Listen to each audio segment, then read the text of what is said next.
Hypothesis थी, ये can't की जो हाइपोथेसिस थी वो हमें भ्रम पैदा करती थी। चैम्बरलेन की और अच्छी थी उससे।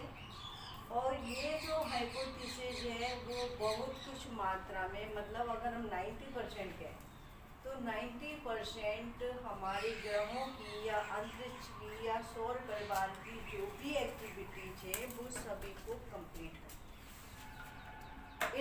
इन्होंने जो अपनी हाइपोथेसिस दी थी वो 1939,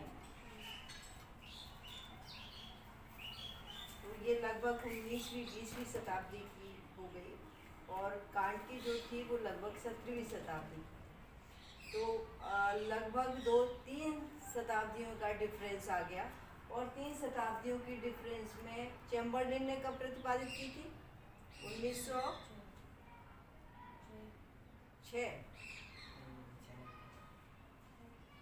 इतनी जल्दी चीजों को मत भूलो, मैं कभी भी कहीं भी उसको कनेक्ट कर सकती।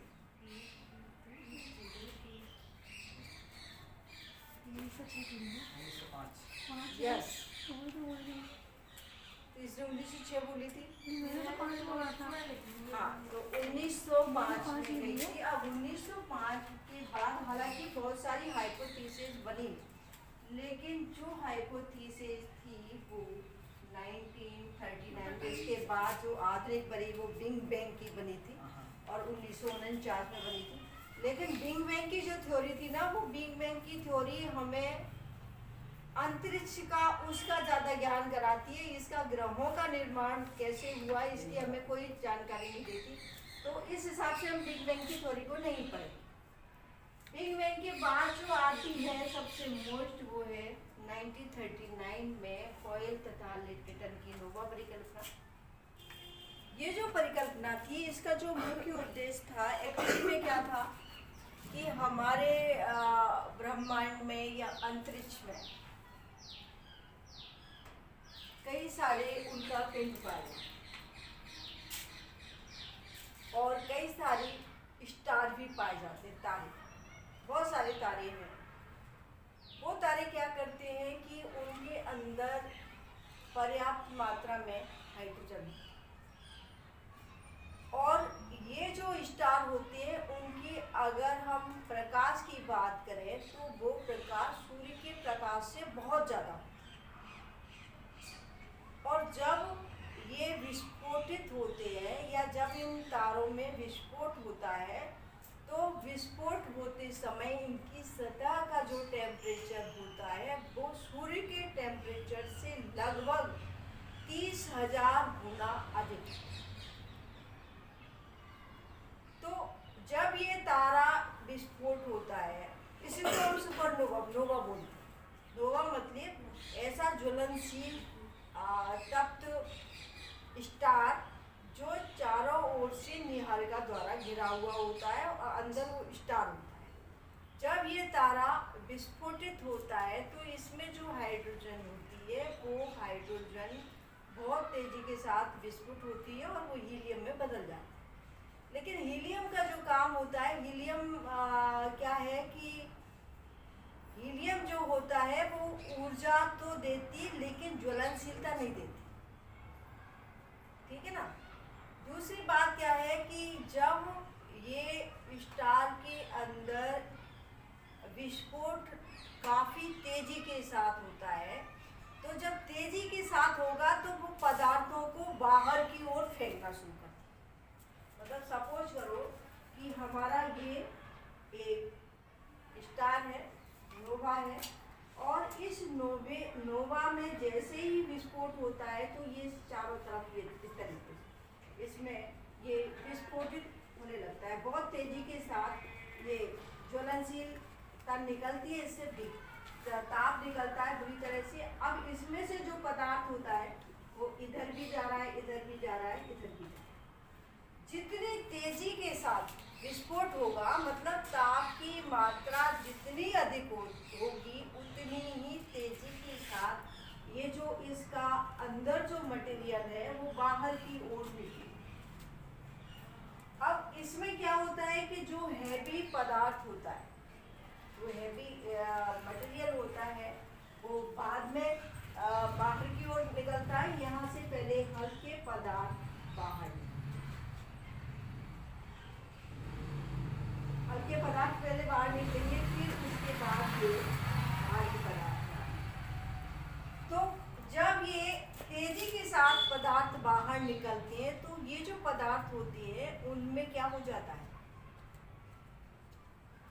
उनमें जो ठोस होने की जो प्रवृत्ति होती है वो बढ़ जाती है। जैसे हमारे जो जितने भी हमारे जो स्टार हैं या ग्रह हैं, उन ग्रहों में कुछ ऐसी हैं जिनकी रचना हल्के पदार्थों से हुई है, कुछ ग्रहों की रचना भारी पदार्थ। तो जब तेजी के साथ बाहर निकलेंगे तो इसमें हैवी तत्वों की मात्रा बढ़ जाती है। और हमारी जो अर्थ बनी है वो अर्थ क्या, जितने भी ग्रह प्लैनेट बने हैं उनमें सिलिका का अंश तो हमारी अर्थ के अंतर्गत पाया जाता है। लोहा है, सिलिका है, मैग्नीशियम है, एल्यूमिनियम है और कैल्शियम। तो ये सारी चीज़ें इसके अंदर पाई जाती हैं। और ये सारे एलिमेंट ही कहा जाए इसी नोवा के माध्यम से जो पदार्थ यहाँ पे, जैसे सपोज करो सूर्य, ये हमारा नोवा है। अब इन दोनों के बीच में जो गैप है वो इतना गैप है कि आज एट प्रेजेंट हमारे सूर्य और बृहस्पति ग्रह के बीच में जो गैप पाया जाता है वही गैप हमारे इन दोनों, इतना गैप उस समय पाया जाता है। तो जो पदार्थ यहाँ से बाहर निकला वो सूर्य के नजदीक जब पहुंचा तो वो सूर्य के चारों ओर इस तरीके से मूव कर, और मूव करने के बाद वो इस स्थिति होती है कि जो न्यूक्लियस होता है उस न्यूक्लियस के चारों ओर ये पदार्थ संगठित हो गया। और संगठित होने के बाद वो काफी तेजी के समय जैसे जैसे ये घूम रहा था। और एक्चुअली में एक चीज और है कि जब पदार्थ, ज्वलनशील पदार्थ बाहर निकलता है, ज्वलनशीलता पूरी निकल जाती है, तो उसके बाद ये जो नोवा होता है वो धीरे धीरे ठंडा होता है। और ठंडे होने के बाद वो सिकुड़ने लगता है। तो जो मटेरियल हमारा वो ज़्यादा था वो धीरे धीरे सिकुड़ गया। और सिकुड़ने के बाद वो धीरे धीरे जैसा ही सिकुड़ेगा और उसकी जो गति पहले जितनी तीव्र गति से घूम रहा था कम नहीं होगी, सिकुड़ेगा तो उसकी गति और बढ़ जाएगी। ये फिजिक्स का नियम है। अभी हमने कांट के में पढ़ा था कि जैसे जैसे उसका आकार बढ़ेगा वैसे वैसे गति बढ़ जाएगी। यहाँ पर ये बिल्कुल अपोजिट है, क्योंकि वो फिजिक्स का डायनेमिक गति विज्ञान ये नहीं कहता कि आकार और गति में पॉजिटिव रिलेशन होता है, बल्कि अपोजिट रिलेशन होता है। तो यहाँ क्या होता है, वैसे भी अगर कोई चीज़ ठंडी होती है तो वो क्या करती है, सिकुड़ती है।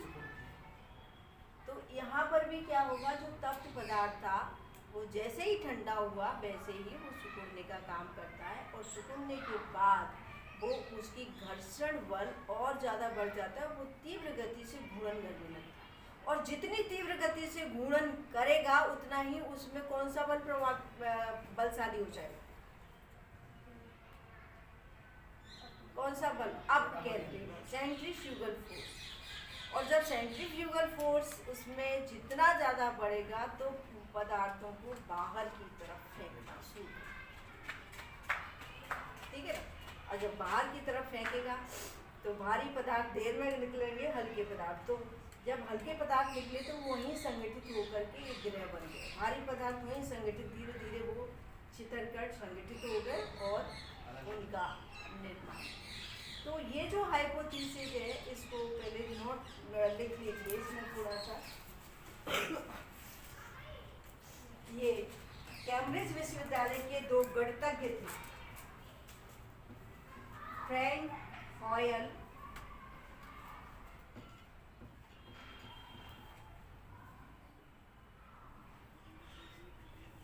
और दूसरा था इसमें लीफलेटर।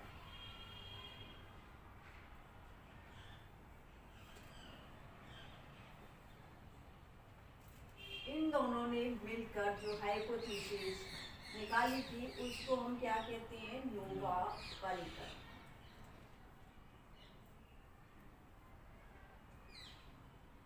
और ये परिकल्पना 1939 में प्रतिपादित हुई और इनका जो सिद्धांत था वो किस पर आधार था? Nuclear physics. हाँ,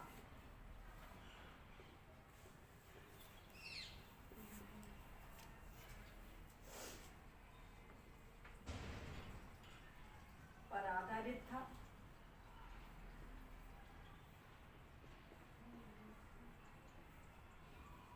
ठीक है, और इन्होंने जो इसको जिस निबंध में प्रतिपादित किया था, जिसकी व्याख्या की थी, वो थी आपकी नेचर ऑफ द यूनिवर्स।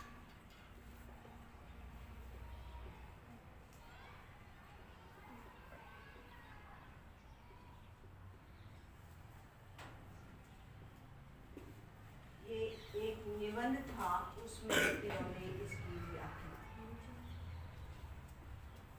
ठीक है,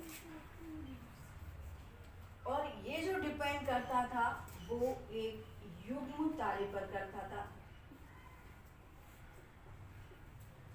जिसमें पहला सूर्य और दूसरा जो था वो तारा था, जिसको हम नोवा के नाम से जानते। ठीक है,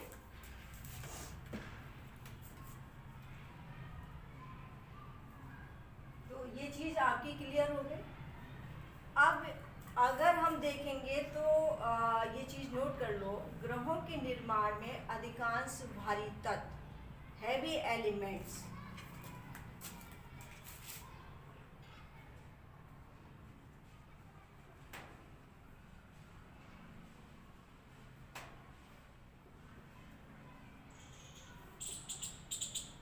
और ये कौन कौन से हैं आपके? ऑक्सीजन,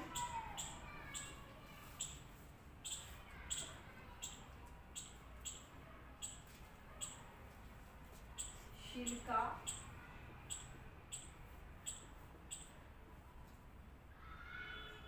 एल्यूमिनियम,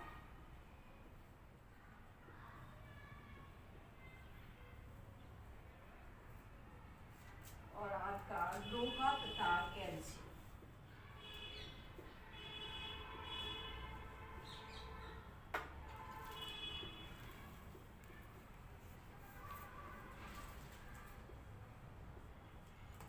एलिमेंट उसके अंदर, हम आज भी अपनी पृथ्वी का अगर स्ट्रक्चर का अध्ययन करें तो ये क्लियर हो जाता है कि हमारी पृथ्वी के अंदर जो 3 लेयर पाई जाती है, उस लेयर में सिलिका प्रॉपर दोनों लेयरों में पाई जाती है, एल्यूमिनियम फर्स्ट लेयर में पाई जाती है, लोहा हमारी कोर में पाया जाता है, और कैल्शियम हो रहा है, ऑक्सीजन ऑलरेडी हमारी अर्थ के अंदर है। तो ये सारी चीज़ अगर हम आज के हिसाब से देखें तो भी बिल्कुल क्लियर हो जाता है कि ये सारी एलिमेंट्स हमारे ग्रहों के अंतर्गत हमारी पृथ्वी के अंदर पाए जाते हैं। तो इस बेस पर ये जो हाइपोथेसिस है वो काफ़ी अधिक मात्रा में हमें एविडेंस प्रदान करती है। ठीक है,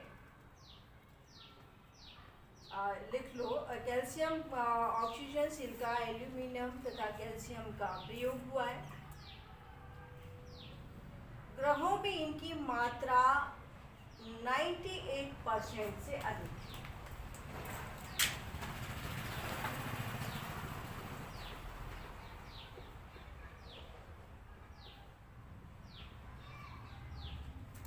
अच्छा, दूसरी बात क्या है कि अब जो एक एलिमेंट पाया था हाइड्रोजन, हाइड्रोजन अपने आप में एक हल्का एलिमेंट है जो तारों में पाया जाता है, तारों के लिए उपयोग किया जाता है, और जिसकी मात्रा तारों में सबसे ज़्यादा होती है, लेकिन हमारी अर्थ के अंदर, हमारे प्लानेट में जो परसेंटेज होता है हाइड्रोजन का वो ओनली 1%।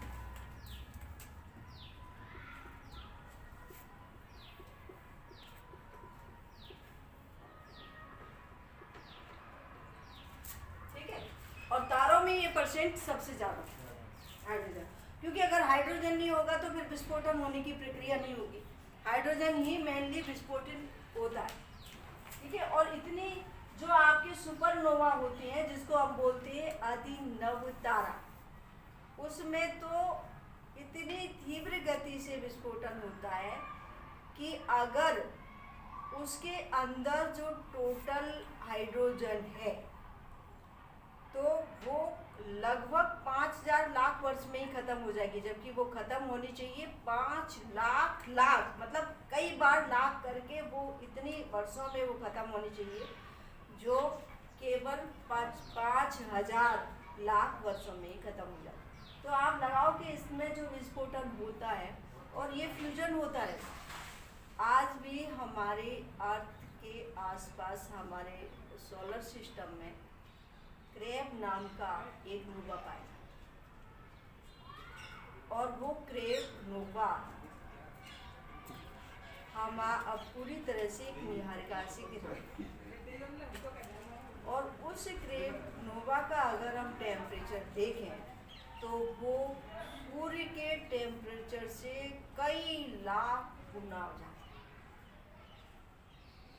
तो जब ये विस्फोटित होगा तो नेचुरली उसमें से बहुत सारा फ्यूजन होगा, और फिर जैसे ज्वालामुखी विस्फोट होता है तो क्या होता है, बहुत सारे कंकड़ पत्थर मिनरल सब तेजी के साथ ऊपर उछलते हैं कि नहीं।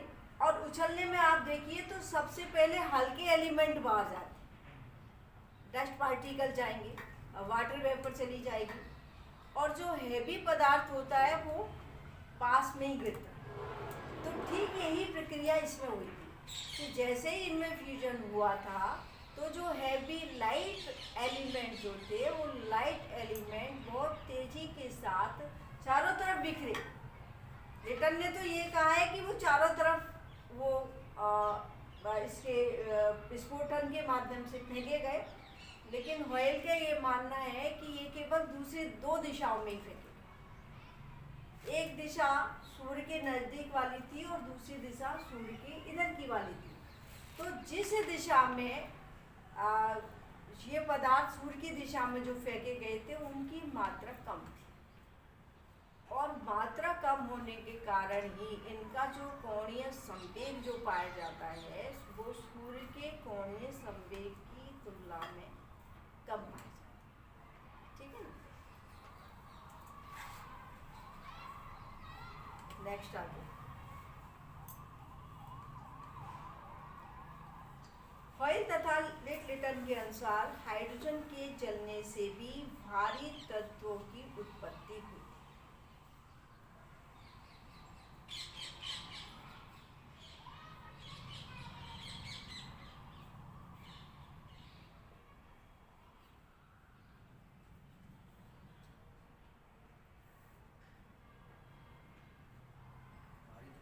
भारी तत्वों हाइड्रोजन के जलने से भी भारी तत्वों की उत्पत्ति होती, लेकिन यहाँ एक क्वेश्चन मार्क है। भारी तत्व तभी उत्पन्न होंगे जब उसका विस्फोटन बहुत तेजी के साथ होगा। अगर विस्फोटन तेजी के साथ नहीं होगा तो हैवी एलिमेंट नहीं बने। ठीक है, तो यहाँ एक कंपलसरी इसमें लगा लेना, भारी तत्वों की उत्पत्ति होती है, लेकिन ये तभी उत्पन्न होते हैं जब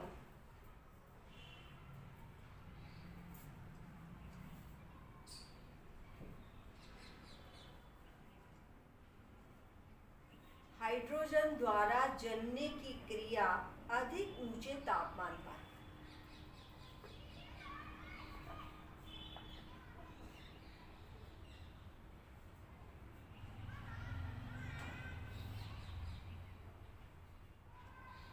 जो कि सुपरनोवा की अवस्था में होता है।